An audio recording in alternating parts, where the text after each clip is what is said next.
President Donald Trump just notched a win in his decade-long war on the media. For months, Trump has been in a legal fight with Paramount. That's the parent company of CBS News. Trump claimed that in the last stretch of the 2024 presidential race, CBS News aired a misleading interview with his opponent, Kamala Harris, that they edited this to make her seem more coherent than she was, and that this harmed his electoral chances. Trump sued for $20 billion. CBS denied it did anything wrong. But then last week, Paramount decided to settle. Paramount announced that it had agreed to settle Donald Trump's lawsuit that he had launched against CBS News, and they were settling for $16 million. Sarah Ellison is a national enterprise reporter for The Post. She says this settlement is raising alarm bells, not because of the dollar amount, but because of the fact that CBS's parent company settled at all. This settlement was something where we saw CBS News. This is the news network of Edward R. Murrow, who famously stood up to McCarthyism. That network, which has stood up for so much about journalistic ethics and courageousness, sort of gave in to corporate pressure and pressure from the Trump administration, which was trying to sort of exert its will on not only this media institution, but lots of other media institutions and lots of other democratic institutions in society. And we just saw CBS and Paramount bend to the Trump administration's will.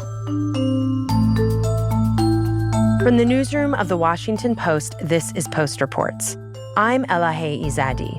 It's Tuesday, July 8th. Today, how Trump's war on media brought Paramount to its knees. Sarah explains the corporate pressures at play here and what that could mean for the future of journalism.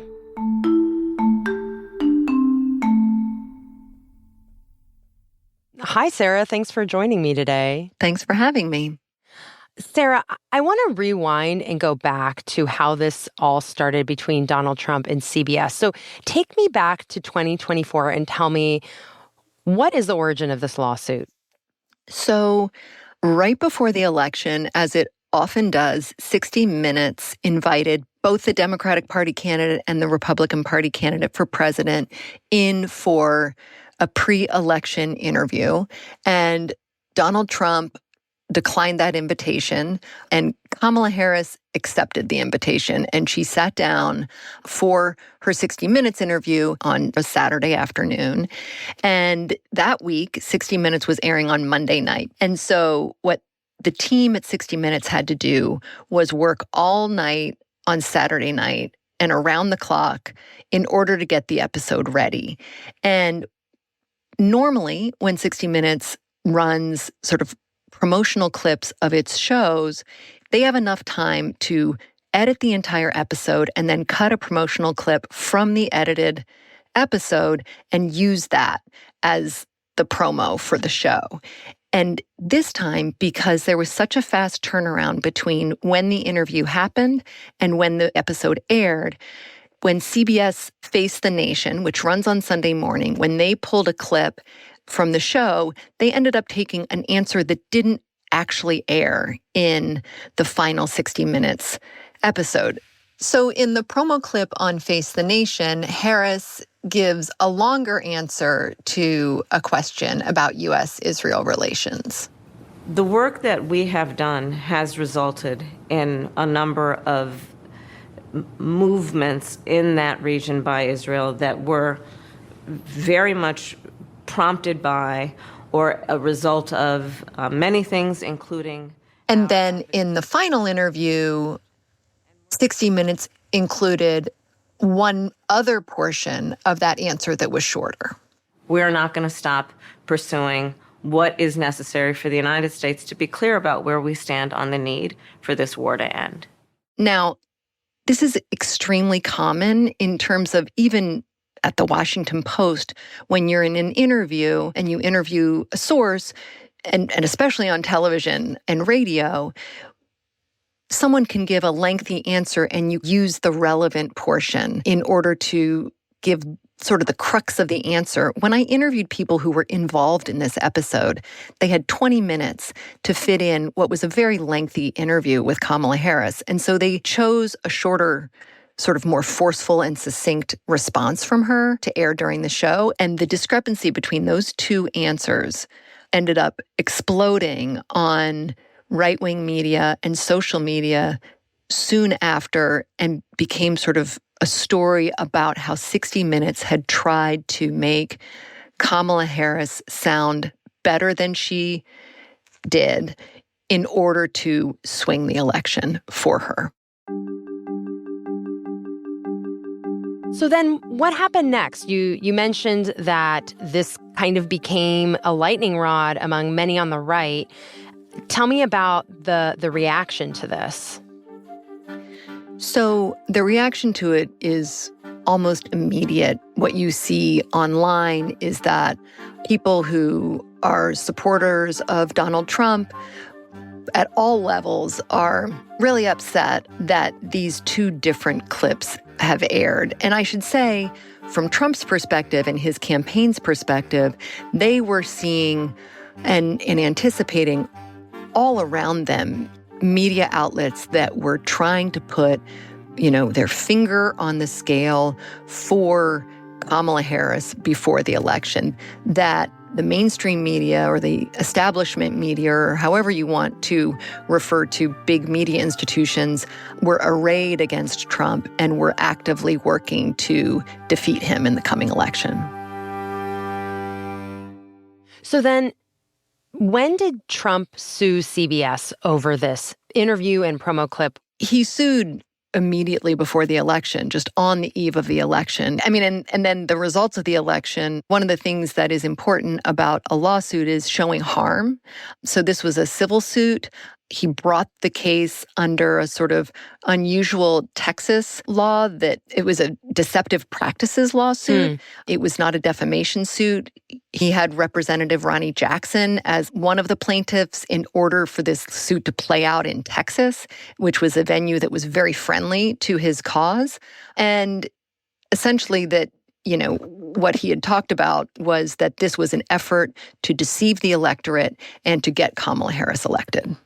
When Trump first filed this lawsuit, he filed it for $10 billion against CBS and Paramount. And then he upped that to $20 billion. So it was an enormous financial number that was headlining this lawsuit. Okay, but then he's elected and he becomes president. What happens next?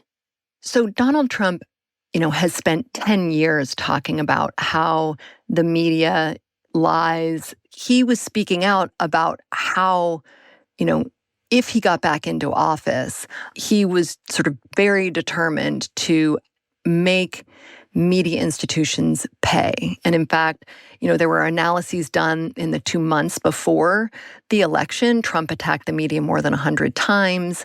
In the week before the election, he threatened to sue the New York Times. His campaign lodged a Federal Election Commission complaint against the Washington Post. He demanded and received equal time from NBC after NBC featured Kamala Harris on Saturday Night Live the week before the election.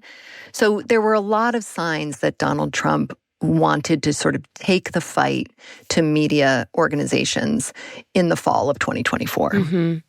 Yeah, and then even after he won the presidency, I remember one of the big moments here in this storyline was that ABC News settled the lawsuit that Trump brought against that company. And that was kind of like for people interested in this issue, is kind of an earth-shaking moment. Exactly. I mean, this was a lawsuit that had been in the works for months, and I believe it was lodged in March. And then in mid-December, ABC News announced that it had agreed to pay $15 million to Trump's presidential foundation, plus $1 million in legal fees. And that was to settle a defamation suit that he brought against ABC News and George Stephanopoulos, who is one of their regular morning show hosts, over an interview that George Stephanopoulos had done with Representative Nancy Mace, in which he had questioned her about her support for Donald Trump in light of the fact that she, a sexual assault survivor, was supporting a man who had been found liable for sexual abuse. And instead of using the term sexual abuse, Stephanopoulos repeatedly in his interview with Nancy Mace said that Donald Trump had been found liable for rape. Now, the judge in that case had sort of made things a little bit muddy because the judge had said that essentially what Donald Trump had been found liable for would commonly be understood as rape, but under New York law, it was sexual abuse. So there was a little bit of wiggle room in the way that that decision could be interpreted. But nevertheless, ABC agreed to pay $15 million plus $1 million in legal fees, and they issued an apology. And that was pretty surprising because at this point, Donald Trump wasn't yet a sitting president, but he was the president-elect. And it was clear, and my sources who I spoke to around that settlement mentioned that ABC is owned by Disney. Disney is a company that has definitely had its run-ins with conservatives and with Donald Trump. And they did not want to be in active litigation with the sitting president of the United States. It's not something that any private company would really relish doing, but nor have we seen many presidents or president-elects pursue this kind of legal strategy in which they are suing private entities that are going to have to live under the regulatory state and the legislative apparatus that the president has a pretty large influence over.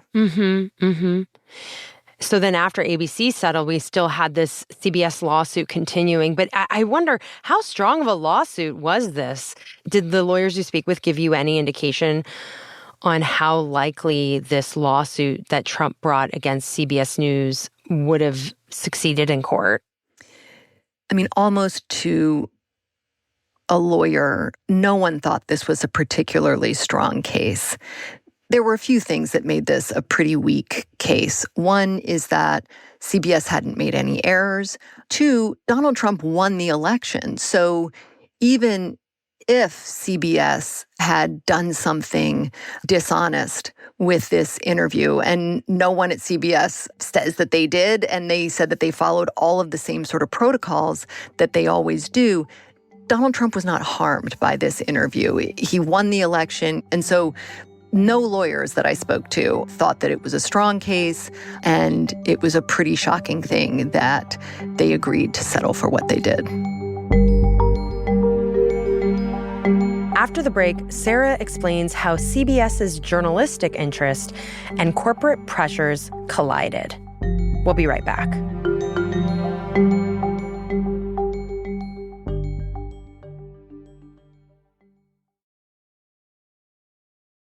Okay, Sarah, you said before that the legal experts you spoke with were pretty unanimous in seeing Trump's legal case against CBS News as pretty weak, which leads me to wonder why CBS would agree to settle at all. So what is the context here? You mentioned ABC News and Disney. Tell me what was going on with the CBS parent company here, Paramount. So Paramount had been in the process of merging with Skydance Media, which means basically selling itself to Skydance for around $8 billion. And Paramount has been for decades controlled by the Redstone family. Sumner Redstone was sort of the equivalent to Rupert Murdoch. He was this mogul who had a very large influence on the media business for decades. His daughter, Sherry Redstone, is now the controlling shareholder in Paramount, and she was interested in selling this company and had identified Skydance Media as a willing and appropriate sort of buyer. Skydance is controlled by David Ellison, and David Ellison is the son of the billionaire and Trump ally, Larry Ellison. So it was a situation where, in order to get this merger approved, the U.S. government needed to give it regulatory approval. The Federal Communications Commission had to approve it. And so even though CBS doesn't have any real business before the government, the parent company, Paramount, had a very lucrative financial transaction that required government approval.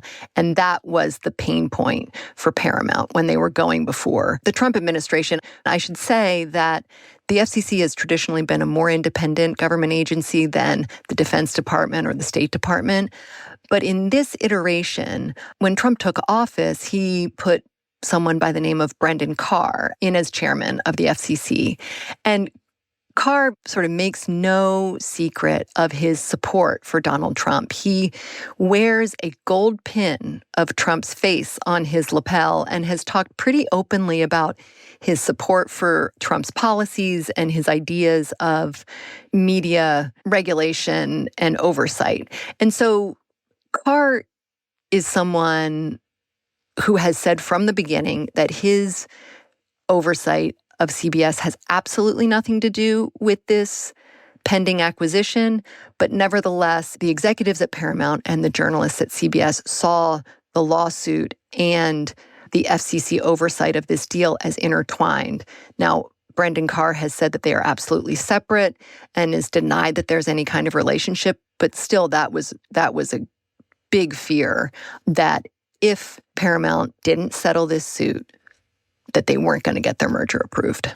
Okay, so tell me about that. How was Paramount dealing with this pressure? Because I think for a lot of people, they're accustomed to, traditional mainstream media organizations sort of holding firm and insisting we didn't do anything wrong, or defending their journalists, especially in a situation like this where there were no factual errors. So what happens? How is Paramount dealing with this pressure on the one end of you need to stand for journalism, you need to hold the line, and but we have this big corporate merger we're trying to see through?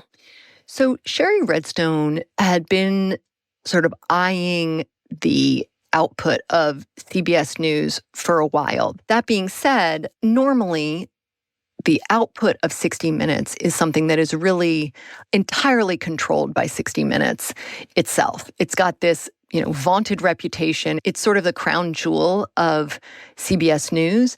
And the first real warning sign here was when the longtime executive producer of 60 Minutes, Bill Owens, stepped down in April. And he described his reasoning as that he had sort of lost the freedom to handle the show the way he saw fit. And then after that, even in a sort of more surprising move, the head of CBS News, who is herself a business person, she is not a journalist, but Wendy McMahon, who was running CBS News, also resigned. Was it because of what was perceived as meddling by Sherry Redstone? Was it because of, murmurs people were hearing about potentially a settlement with Trump? Why was this happening? These resignations came partly because Sherry Redstone had installed a standards executive who was actually the former head of CBS News named Susan Zirinsky over Bill Owens to sort of help monitor the decisions that the show was making.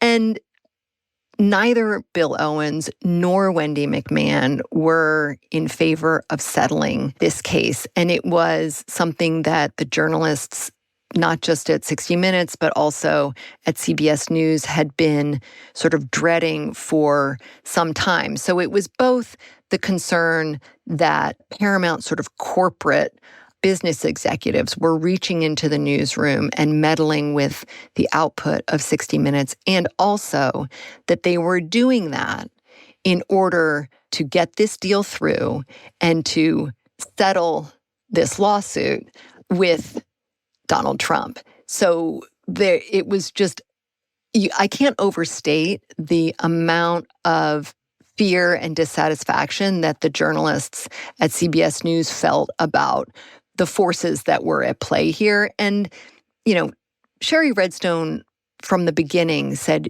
we have to settle this because you cannot operate a business in this environment.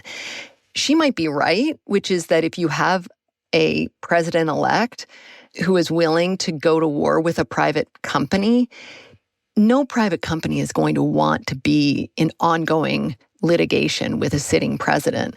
So that's a huge amount of leverage, no matter who is in that role. But no other president has been willing to take on companies in this way before this moment. So then what were the conversations like at the corporate level or among lawyers for Paramount and the Trump team? How did they reach this $16 million settlement? So Paramount and the Trump team entered into professional mediation in April to try to resolve this case. And we had been hearing for months that this case was about to settle, and it just hadn't settled. So there was a huge amount of pressure from the right and from Trump allies and the Trump legal team, but also there seemed to be a growing amount of pressure coming from lawmakers on the left who were writing to Paramount and saying that they had real concerns that the company might be engaging in, conduct that would appease the Trump administration. Is that legal?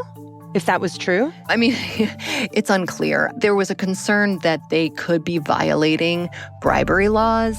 So if it was that the Paramount officials were making concessions in a sort of quid pro quo arrangement to influence Donald Trump, then they would be potentially breaking federal law. They would also be liable for shareholder lawsuits. I mean, there could be shareholders who were saying, why are you spending this amount of money to settle a lawsuit you could easily win in court? So there were sort of a whole array of concerns that Paramount was facing. I should add one thing, which is just that one of the reasons why this number so closely mimics the ABC settlement is that internally, the executives at CBS really saw that number, the $16 million, which is exactly what ABC had settled for. They thought if they paid more than ABC, that would give even more grist for the bribery argument. I see. So they were trying to make this problem go away, but do it in such a fashion where they couldn't be accused in a lawsuit or just even reputationally of bribery. I mean, that's pretty remarkable. Yeah. I mean, you don't see it every day. That's for sure. Has CBS or Paramount said why they settled?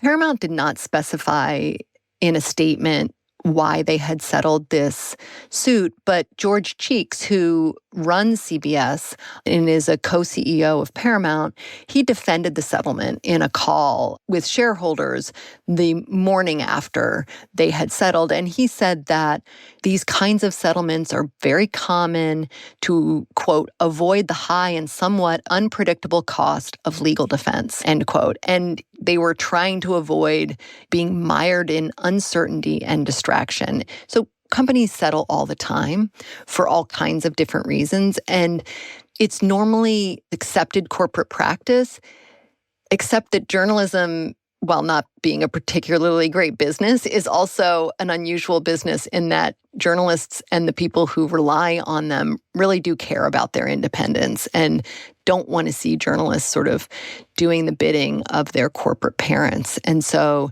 it was that dynamic that really set this all up for such scrutiny and such attention. Sarah, you mentioned this idea of running 60 Minutes independently, but it's probably useful to explain how newsrooms typically function in relation to their corporate bosses. Sure. So typically at news organizations, the news gathering is supposed to be an independently produced product.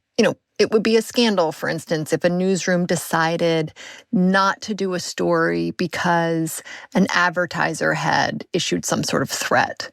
But it's also true that media owners typically exert some influence over an editorial product. And we usually see that in opinion programming or in opinion pages. So, for example, at newspapers, the editorial page is often seen as a reflection of the owner's interests. And you can see that probably most clearly with Rupert Murdoch-owned properties like the New York Post or the Wall Street Journal. Here at the Washington Post, the owner, Jeff Bezos, who is also the founder of Amazon, decided not long before the presidential election that our editorial board would not run a drafted endorsement for Kamala Harris as part of a new policy to not endorse presidential candidates going forward. And he later said that the opinion page would be focused on two core principles: personal liberties and free markets. But at CBS, their journalists were sensing heightened attention from their corporate owners on a lot of their stories in a way that they hadn't seen before. Yeah.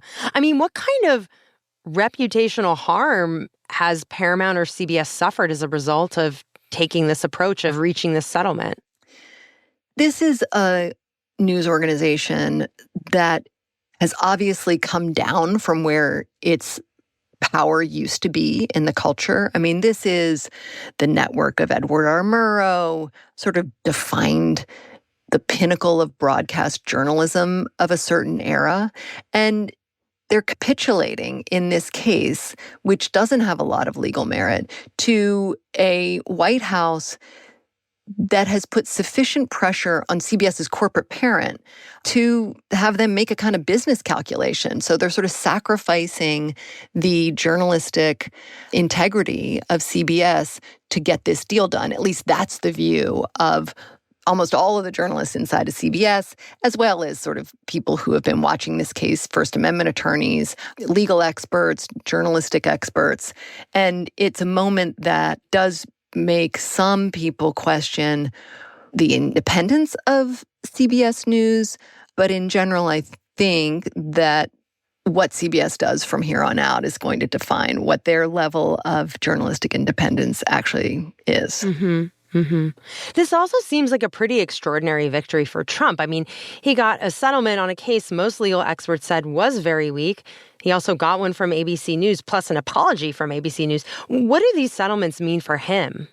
I mean, anyone who has paid attention to Donald Trump's history of suing media organizations, he has had a really bad record. He was almost never successful.